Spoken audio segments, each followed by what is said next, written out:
napanood ko din. Kasi maganda yung sayaw. Oo, nice. Kasama natin sa AC. Tsaka yung nasa sahig ka lang, tinitingnan ka lang namin. Grabe yung episode ni Libby, talagang ano yun eh, full prod. Oo nga. Walang double-double yun. Meron yung ano, diba? Nag-rehearsal pa sila before. Ikaw ba ano siya?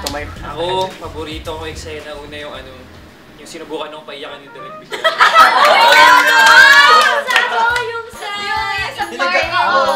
Nagsusorry. Oo. Papanood Sorry kayo. Yun yung kay Mr. Rodente yung... Sinadjust mo kasi. Grabe yun, man. Sabi ni Direk sa akin, nag-room niya. Tapos nakatitig lang sa akin si Olive. Sabi niya, Tinatawanan na siya. ganun na siya. Sa monitor. Salamat sa support. Tsaka yung siya, tingin ka dito. Tingin ka dito siya. Basta ang daming advice. Pero ang ganda na episode siya.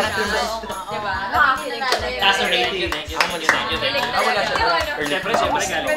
Mas naalala pa ako.